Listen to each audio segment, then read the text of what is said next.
Assalamu alaikum wa rahmatullahi wa barakatuhu. Bismillah, salatu wa salam ala rasulillah wa ba'd. Nous remercions Allah subhanahu wa ta'ala et nous demandons la paix et le salut sur le prophète Mohammed, sur sa famille, ainsi qu'à tous ceux qui suivent sa sunna jusqu'au jour de la rétribution. Aujourd'hui, dans notre séance sur les notions sur les jeunes, nous allons parler de catégories des personnes face aux jeunes. Le jeûne, comme nous l'avions dit, le jeûne du Ramadan est une adoration obligée par le Coran, par Allah subhanahu wa ta'ala dans le Coran, ainsi que la sunna du prophète Mohammed sallallahu alayhi wa sallam. Dans la parole d'Allah, dans le chapitre 2 du Coran, verset 183 à 184, Allah dit: et vous qui avez cru, nous avons prescrit pour vous les jeunes, comme nous l'avions prescrit à ceux d'avant vous, pour que vous atteigniez la crainte d'Allah subhanahu wa ta'ala. Et par rapport aux catégories des personnes face aux jeunes, il y a deux catégories de personnes. Il y a ceux dont le jeûne est obligatoire et ceux dont le jeûne est surrogatoire, et d'autres dont le jeûne est surrogatoire d'une manière permanente, et d'autres qui ne sont pas, dont le jeûne n'est pas accepté d'une manière permanente. Et nous allons commencer par ce dont le jeûne est obligatoire. Les ulama ou les savants de l'islam sont unanimes que le jeûne est obligatoire à tout musulman qui a atteint l'âge de la puberté, c'est-à-dire la première des conditions, être musulman. Car toute personne qui n'est pas musulman, s'il jeûne, le jeûne du Ramadan, son jeûne ne sera pas accepté parce qu'il aura manqué une des conditions de l'acceptation de tout acte juridique ou tout acte d'adoration qui est l'islam. Comme l'a dit Allah subhanahu wa ta'ala: وَمَنْ يَبْتَغِ غَيْرَ الْإِسْلَامِ دِينًا فَلَنْ يُقْبَلَ مِنْهُ وَهُوَ فِي الْآخِرَةِ مِنَ الْخَاسِرِينَ. C'est lui qui va choisir une autre religion, qui va adopter une autre religion en dehors de l'islam. On ne va lui accepter aucun de ses actes, et le jour dernier il sera parmi les perdants, c'est-à-dire que ses actes seront vains. Et ça, c'est la première des conditions pour avoir la récompense du jeûne, ou pour que le jeûne soit valide. Il faut d'abord que la personne soit musulmane, homme ou femme. Et la deuxième des conditions, al-bulugh, atteindre l'âge de la puberté. Les savants ont divergé par rapport à l'âge de la puberté auquel la personne doit commencer le jeûne, ou le jeûne peut devenir obligatoire sur une personne. Et ils ont divergé par rapport à l'âge. D'autres ont dit 10 ans, conformément à la parole du prophète Mohammed, que la paix et le salut d'Allah soit sur lui, où il dit: Muru awladukum bis-salah wa hum abna sab'a sinin. C'est-à-dire envoyer, exhorter vos enfants dans la prière lorsqu'ils atteignent l'âge de 7 ans. وَدْرِبُوهُمْ عَلَيْهَا وَهُمْ أَبْنَاءُ 10 سِنِينَ. Et punissez-le s'ils atteignent l'âge de 10 ans. Et par rapport à ces paroles, une des parties des savants ont dit qu'à partir de 10 ans, le jeûne est obligatoire pour tous musulmans, hommes et femmes. C'est-à-dire c'est l'âge à laquelle on commence à prescrire à la personne ses actes de bienfaisance, et on lui prescrit aussi ses actes de malfaisance. Et d'autres ont dit non, il doit atteindre l'âge de 15 ans. Ils ont soutenu leur argument par rapport à l'acte du prophète Mohammed lorsqu'il envoyait les gens au combat, et les envoyait à partir de l'âge de 15 ans, comme cela est rapporté dans beaucoup des livres de sira ou des hadiths. Et cette divergence-là a fait que d'autres commencent à l'âge de 10 ans, ils obligent les enfants à faire le carême, ou les jeunes plutôt, et d'autres jusqu'à l'âge de 15 ans. Mais ce qui a la plus forte argument, Allahu a'lam, Allah connaît mieux, à l'âge de 10 ans, l'enfant doit déjà commencer à faire son jeûne. Et on doit aussi l'habituer, à l'exhorter à faire les jeûnes d'une manière non obligatoire en descendant de 10 ans. Mais lorsqu'il atteint l'âge de 10 ans et qu'il a la capacité à déjeuner, il a rempli toutes les conditions, il doit jeûner obligatoirement, comme l'exhorte la législation islamique. Et la deuxième des conditions, pour être jeûneur du mois du Ramadan, c'est avoir toutes ses capacités mentales, c'est-à-dire être exempt de toute maladie mentale. Ici, on fait exception à une personne qui a perdu la raison, une personne qui a perdu sa capacité mentale, qui n'arrive plus à distinguer le bien et le mal, ou qui n'arrive plus à distinguer ses actes, et cette personne-là est exceptée du jeûne. De même aussi, une personne qui a troublé, qui a des maladies psychiatriques, comme on peut l'appeler, et cette personne-là est aussi exceptée, conformément à la parole du prophète Muhammad, que la paix d'Allah soit sur lui. Il a dit Allah subhanahu wa ta'ala a levé les prix ou a levé les prix sur 3 catégories de personnes. La première des catégories, al-Aswari, Hatta Yablo, c'est-à-dire un enfant qui est encore jeune, qui est encore petit, jusqu'à ce qu'il atteigne l'âge de la puberté. Et deuxièmement, Al-Majnoun Hatta Yafé, c'est-à-dire une personne qui a perdu sa capacité mentale jusqu'à ce qu'il recouvre sa capacité mentale ou son raisonnement. Et la troisième, c'est An-Naïm Hatta Yastayqaz, une personne qui dort jusqu'à ce qu'il va se réveiller. Et c'est pour cela, par rapport à ce hadith, les ulama ont mis cette catégorie de personnes, c'est-à-dire une personne qui est encore très jeune, qui n'est pas encore pubère, et une personne qui a perdu sa capacité mentale. Et la troisième, c'est être résident. Le résident, c'est une personne qui est dans sa demeure ou qui est arrivée à destination, dans sa résidence, dans sa famille et dans son contrat. Et cette personne-là, il va faire le jeûne, conformément à la parole d'Allah. C'est lui qui va témoigner parmi vous le mois du Ramadan, qu'il puisse jeûner, c'est-à-dire qu'il jeûne. C'est l'impératif ici, c'est-à-dire que cette personne-là, lorsqu'il est présent et qu'il est présent, il va faire le jeûne. Et on essaie aussi spécifiquement pour la femme, une femme qui a ses menstrues, une femme qui a ses liquides prénatales, elles sont aussi acceptées du jeûne jusqu'à ce qu'elles puissent se purifier, c'est-à-dire elles puissent être faites de ses menstrues ou de ses liquides prénatales.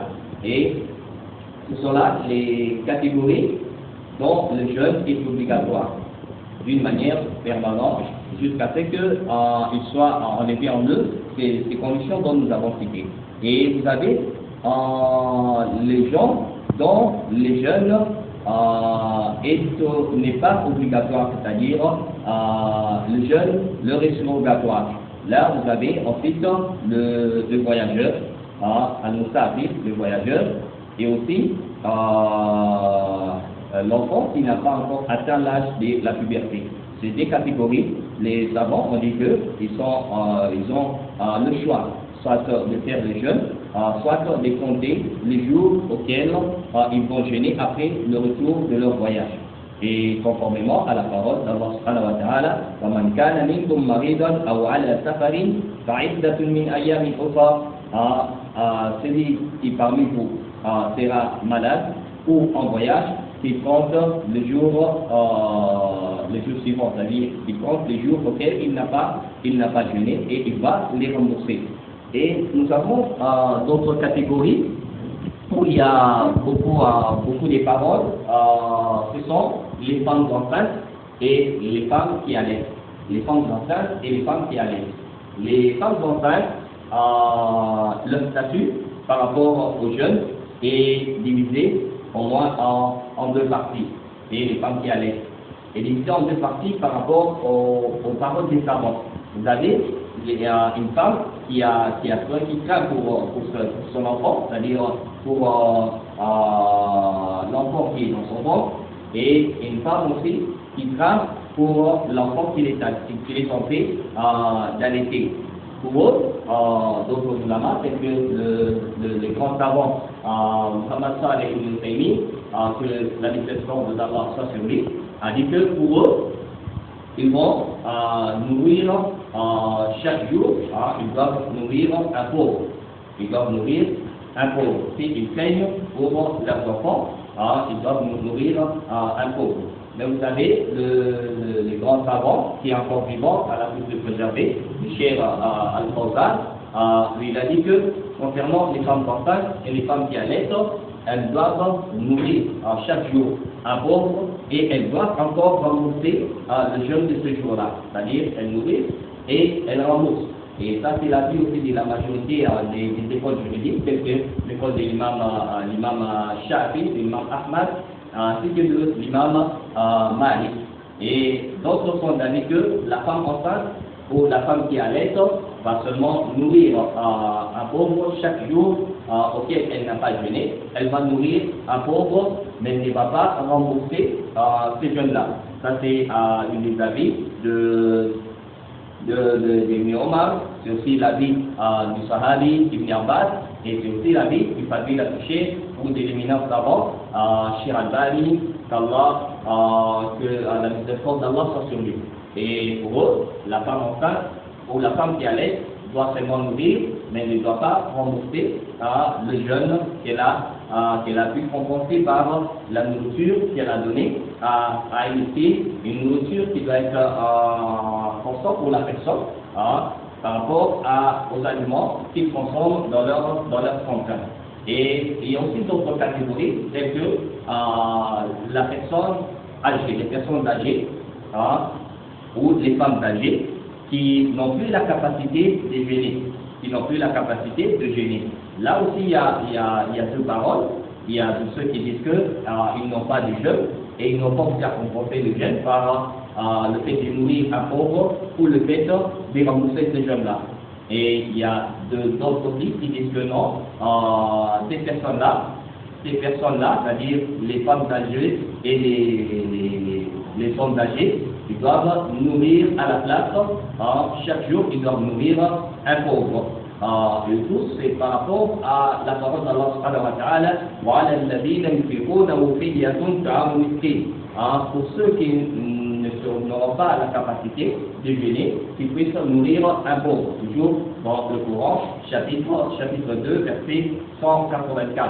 Et Ibn Abbas a dit que ce verset ici était un verset qui était général, c'était un cas général lors de la première légifération du jeûne, que les gens avaient le choix, si ils veulent, soit ils font les jeûnes, soit ils nourrissent un pauvre. Mais après, cette mesure-là fut levée, c'est ce qu'on appelle l'abrogation, c'est-à-dire que cette mesure fut abrogée et restée seulement pour les femmes âgées ainsi que les vieux, c'est-à-dire les hommes âgés, ainsi que les femmes qui allaitent et les femmes enceintes. Pour Ibn Abbas, les âgés, c'est-à-dire les vieux et les vieillards, les vieillards qui n'ont plus la capacité de jeûner, ils vont nourrir chaque jour à la place du jeûne, nourrir un pauvre. Et c'est l'avis la plus correcte, et c'est aussi l'avis de Cheikh Al-Bani, qu'Allah puisse avoir pitié d'eux et que la miséricorde soit sur eux. Ce sont là les différentes catégories des personnes face au jeûne. Et nous avons aussi les personnes qui font des voyages continuels, c'est-à-dire une personne qui est tout le temps en voyage, qui n'a pas le temps d'être résident. Par exemple, vous avez des chauffeurs et autres, ou des pilotes, qu'on appelle des pilotes, qui voyagent chaque fois et qui n'ont pas le temps d'être comme résidents. Et chez eux aussi, il y a divergence des savants par rapport à leur statut. D'autres disent qu'ils vont compter les jours, ils sont dans le statut d'un voyageur, ils vont compter les jours et ils vont rembourser ces jours-là. D'autres disent que non, ils vont nourrir à la place un pauvre, et d'autres savants voient qu'ils doivent jeûner, parce que le fait qu'ils font les allées et les retours, ils n'ont plus le statut des voyageurs. Mais Allah connaît mieux. La plus forte, c'est qu'ils sont dans le statut du voyageur. Ils sont dans le statut des voyageurs. S'ils en ont la capacité, ils peuvent jeûner. S'ils n'ont pas la capacité, ils vont compter lorsqu'ils sont en déplacement, c'est-à-dire en voyage, ils doivent compter les jours dont ils n'ont pas jeûné et ils vont jeûner ces jours-là. Ça, ce sont les différents cas des personnes face aux jeunes auxquels nous avons tenté de donner en plus bref quelques avis des ulamas ou des savants et quelques avis qui sont plus proches de la réalité ou de la facilité, car Allah nous dit dans le Coran, le prophète nous dit, Allah vous veut la facilité et il ne veut pas en vous les difficultés. C'est-à-dire que pour une personne, par exemple, qui est dans le statut d'une femme enceinte ou une femme qui allait ou d'une personne âgée, qu'il soit homme ou femme, et qu'il n'a pas la capacité de jeûner. Et il n'a pas aussi la capacité de nourrir, Allahu A'lam, Allah dit, la yukallifullahu nafsan illa wusaha. Nous ne donnons pas une charge à une personne seulement par ce dont il a la capacité. Donc, ça dit pour cela, ils doivent beaucoup demander pardon à Allah subhanahu wa ta'ala, car ils n'ont pas quelque chose pour nourrir un pauvre et ils n'ont pas aussi la capacité de jeûner. Ils doivent multiplier les actes de bienfaisance et espérer la récompense auprès d'Allah subhanahu wa ta'ala pour leurs jeûnes. Ils n'ont pas de griefs à leur rencontre et parce qu'ils n'ont pas cette capacité. Et la charia ou la législation islamique, c'est une religion juste et c'est une législation qui est juste, qui ne donne pas la charge à ceux dont ils n'en ont pas la capacité. Contre ceux qui ont la capacité, ils doivent jeûner du l'aube, du lever du l'aube jusqu'au coucher du soleil, comme nous l'avons cité auparavant. Et c'est là que nous allons nous arrêter pour aujourd'hui. S'il y a des questions, des préoccupations, des remarques, n'hésitez pas à nous les faire parvenir. هذا وصلى الله وسلم على نبينا محمد وعلى آله وصحبه وسلم. السلام عليكم ورحمة الله وبركاته.